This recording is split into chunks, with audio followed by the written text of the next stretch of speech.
Welcome back to Superbly Said Advanced English Vocabulary and Phrases. Yeah, and today we're skipping all the fluff.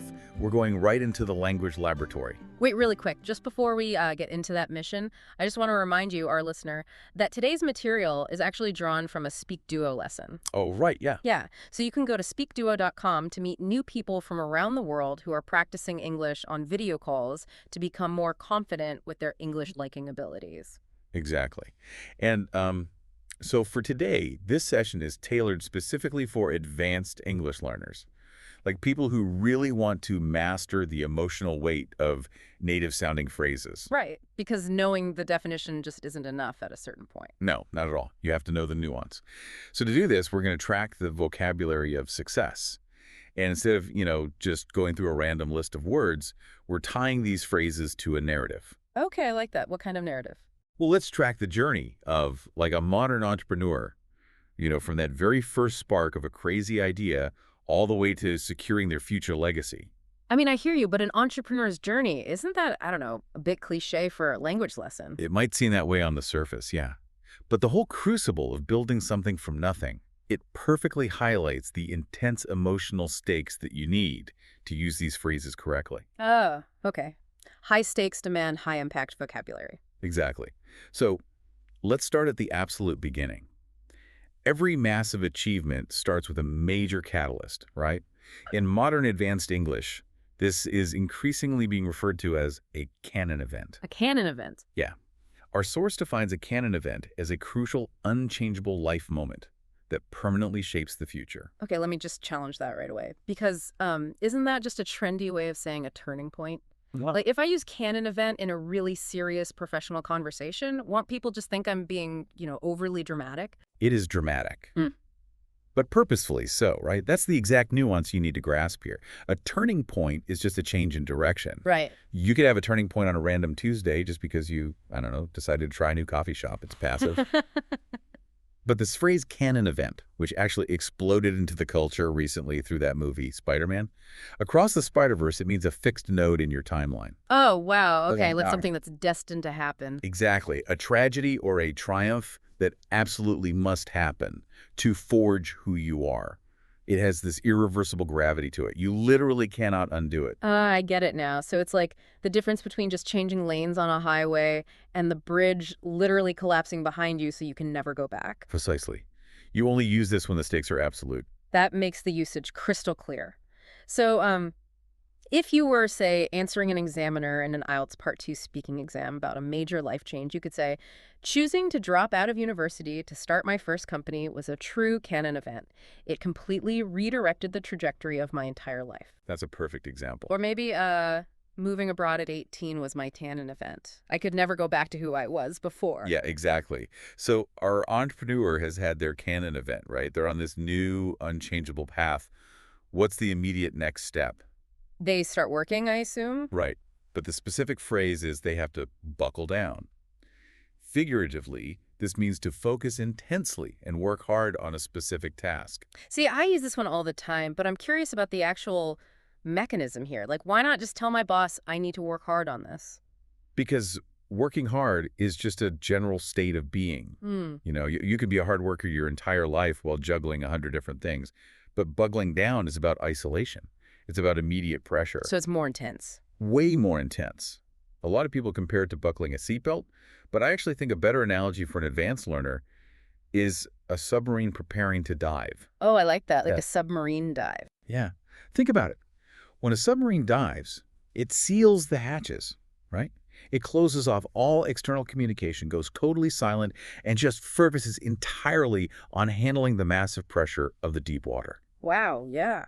So when you tell someone you are buckling down, you are basically telling them, I am sealing the hatches, do not distract me. I am going deep into this one specific high-pressure task. That carries so much more weight. So in a workplace context, you might tell a colleague, I had to buckle down and ignore my inbox to finish the financial report before the deadline. Exactly. Or if you're managing expectations with your boss, you could say, I'm going to buckle down this week to finally finish that certification course. It really communicates that immediate laser-like focus. It does. So, okay, our founder has had their canon event. Nice. They've buckled down in total isolation. Right. And eventually they bring their product to the market. Right. But the market is crowded. Which brings us to our next phrase. To beat out. This just means to win against competitors for a position or a prize. Okay, let's talk office politics here for a second. Sure. Isn't saying you beat out someone unnecessarily aggressive? Like, why not just politely say, I won the contract or I got the job? It seems counterintuitive, I know. But saying I won can actually sound more Oh, arrogant. really? How so? Because it minimizes the competition. If you say I won, it frames the situation like you were running a race entirely by yourself. Oh, I see. Yeah, but beating out specifically highlights triumphing over other highly qualified people. It acknowledges that you are operating in what our source calls a tough racket, like Yeah. a fiercely competitive field. So it's actually a sign of respect to the difficulty of the arena. I never thought of it that way. By elevating the competition, you elevate your own achievement without sounding self-centered. Exactly. You didn't just stumble into a victory, right? You survived a gauntlet of capable peers. So if you are interviewing for a senior role, you could say, she beat out 3 internal candidates to earn the promotion. Or if you are explaining an academic achievement, you might say, I beat out hundreds of other applicants for the scholarship by refining my pitch. It tells the listener you truly understand the brutal reality of the competition. Right. And surviving that brutal competition leads directly to our next phrase. When you beat out the rest, you make the cut. Make the cut. Yes, which means to be included in the final selected group or version. You know, I always picture a casting director literally cutting headshots from a pile with a pair of scissors when I hear that. And that imagery is exactly where the emotional weight comes from. Think of the psychology of like a high school sports tryout. Okay, yeah. The coach have a clipboard and a red pen, and they're literally crossing names off a list. Making the cut is very different from simply qualifying. Wait, how so? If I qualify for something, didn't I make the cut? Not necessarily. Qualifying just means you meet a minimum standard. Like if you are 6 feet tall, you qualify to ride a certain roller coaster. There's no limit to how many people can qualify. But making the cut is a zero-sum game. Because there are limited spots. Exactly. It implies surviving an active elimination process where other people were deliberately rejected to make room for you. It's basically a badge of honor, like a survival metric. So for instance, you could share a personal anecdote with a colleague and say, only 12 athletes made the cut for the national competition. Totally. Or looking back at university, you could say, I made the cut for the university choir in my first year, even though 50 people auditioned. That's right. You're in the room, you've made the cut. But as our entrepreneur knows, being in the room isn't enough. Now, you have to prove you deserve to be there by completely shifting the paradigm. Oh, this is a good one. Yeah, you have to blow someone away. This means to deeply amaze or impress someone. I really want to dig into the physical mechanism of this phrase because it's just so evocative. It really is. It's like the difference between someone giving you a polite round of applause and someone's jaw literally hitting the floor. Yeah. And that physical mechanism is exactly what makes it sound so native. Because simply impressing someone is this clinical logical evaluation. Like, I am impressed by your spreadsheet's formatting. Right. It's very static. Exactly. It's static. But blowing someone away involves physical displacement. The sheer force of their surprise is so strong, it metaphorically knocks them backward off their feet. They didn't see it coming, and they just couldn't withstand the impact of how good it was. It's the sheer force of the amazement. So in a conversation with your boss, you could say, his design work blew the client away, and they signed the contract immediately. You're telling your boss the client was totally defenseless against how good the work was. Yes, exactly. Or you could praise a colleague and be like, your coding demo blew me away last week with its unprecedented simplicity and speed. That's perfect. Yeah. But, how do you actually generate enough force to blow people away? Good question. Usually it requires executing something highly difficult, something people actively doubt you can do. You have to pull something off. Okay, to pull something off. Right. To pull something off means to successfully execute a difficult or unlikely task. I always think of a bank heist movie when I hear this one. A heist is the perfect analogy, honestly. Why?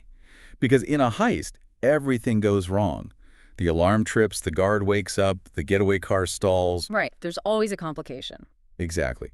So compare pulling something off to just completing a task. You complete a routine weekly expense report. There's zero risk. But you pull off a heist. So the phrase inherently requires the looming threat of failure. It comes with this massive sigh of relief at the end. Yes.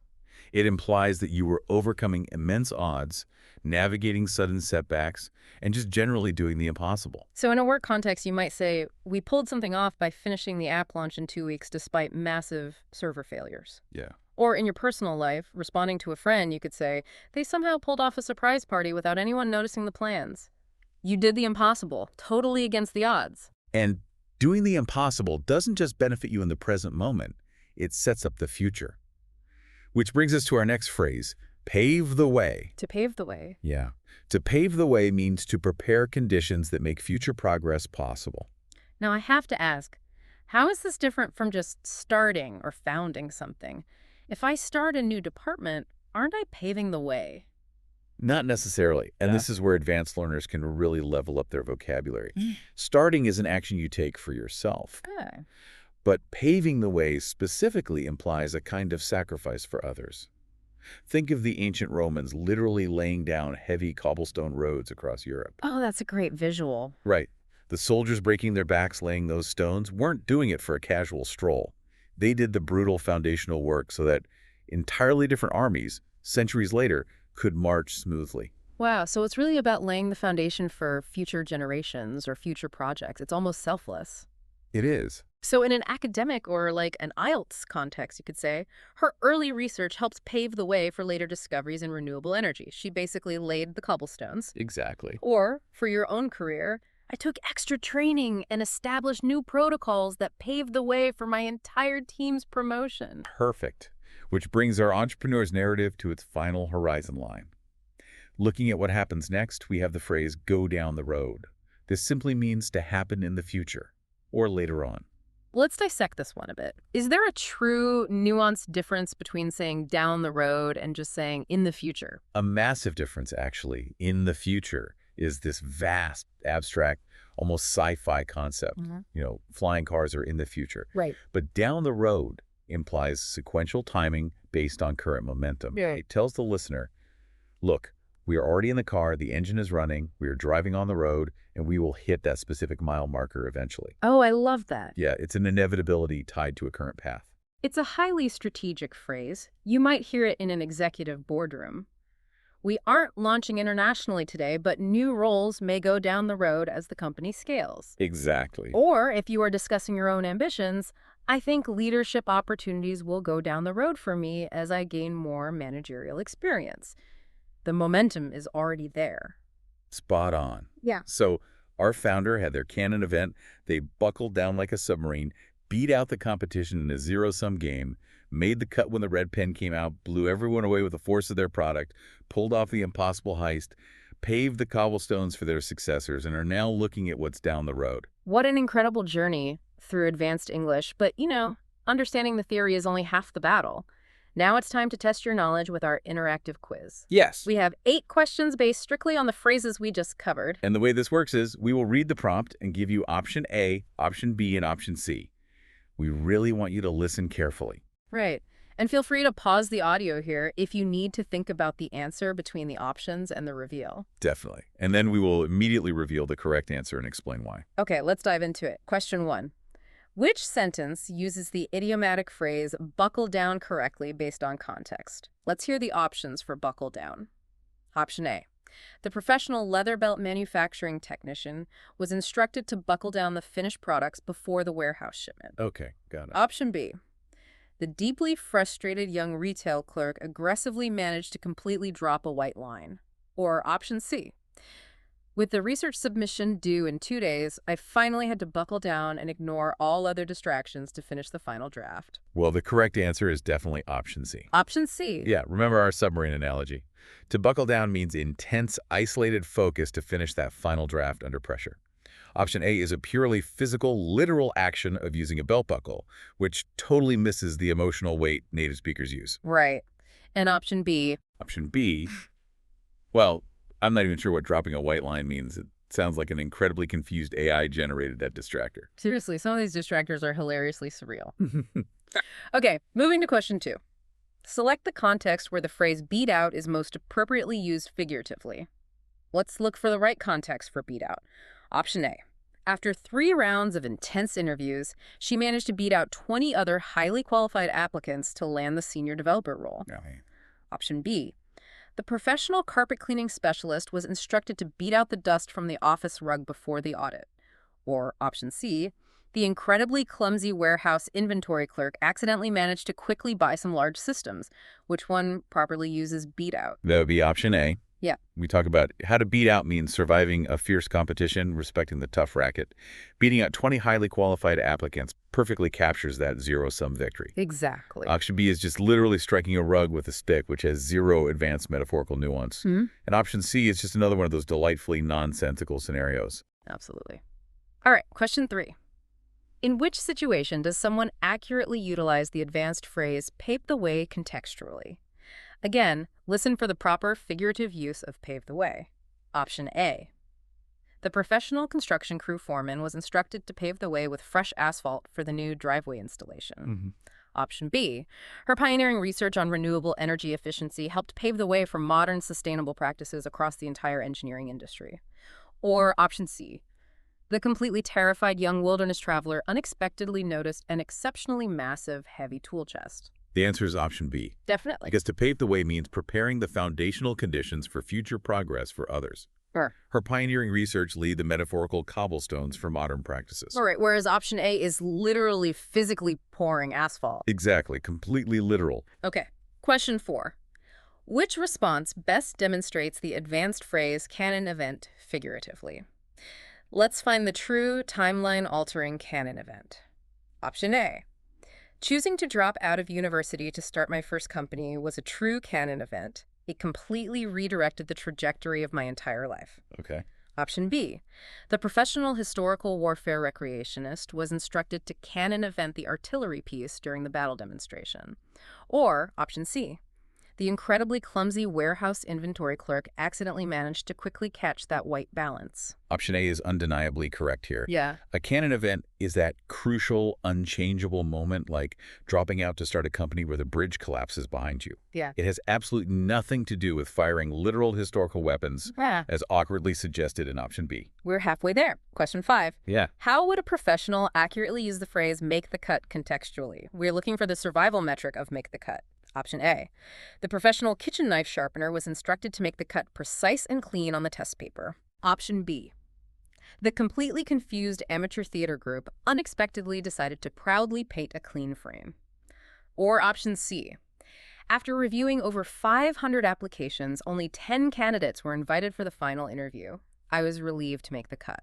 Option C is the right choice. For sure. Because making the cut means surviving the coach's red pen and being selected for the final group out of a much larger pool. It's not about physically slice of paper with a sharpened knife, which instantly eliminates option A. Right. Okay, question 6. Which scenario perfectly illustrates the meaning of the phrase go down the road contextually? Listen for the correct sequential timing of go down the road. Option A. The professional local transportation driver was instructed to go down the road to the main terminal. Okay. Option B. We aren't planning to expand into international markets right now, but that is certainly an option we can explore further down the road. Or option C. The incredibly clumsy hotel maintenance worker accidentally managed to completely drop that red tray. It is definitely option Yeah. B. To go down the road refers to a milestone you will hit sequentially in the future because of your current momentum. Expanding markets later on fits perfectly. Option A is just, well, a literal set of driving directions. Question 7. Which sentence accurately utilizes the advanced phrase, pull something off contextually?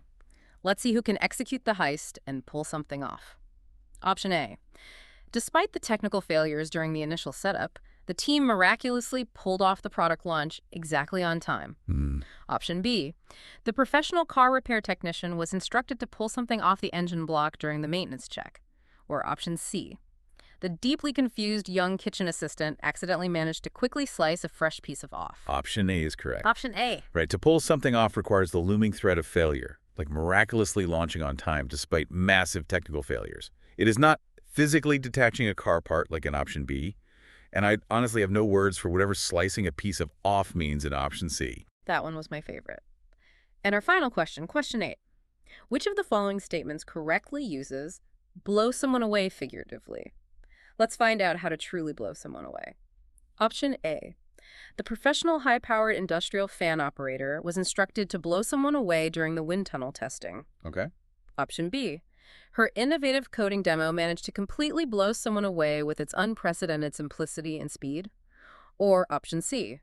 The deeply confused young kitchen assistant accidentally managed to quickly slice a fresh piece of off. The correct answer is option B. Yes, it is. Because to blow someone away means the physical displacement of their expectations. They were deeply amazed by the coding demo. It is certainly not the literal wind force of an industrial fan found in option A. And that wraps up our interactive quiz. It's just amazing how much profound nuance and emotional psychology is packed into these everyday English phrases when you really dissect them. It really is. And, I want to leave you with this final thought. Please do. Language isn't just about memorizing definitions. It's about understanding the subtle emotional signals we broadcast to the world. When you choose to say, I beat out the competition instead of I won, you aren't just conveying facts. You are actively telling a story about your resilience. That's so true. So, which phrase from today's session will you use to change the narrative of your own story tomorrow? Such a powerful question to reflect on. Well, thank you so much for joining us for this deep dive. We hope you feel empowered to add these high-impact phrases to your everyday conversations. Yeah, keep practicing, keep analyzing the why behind the words, and we will see you next time.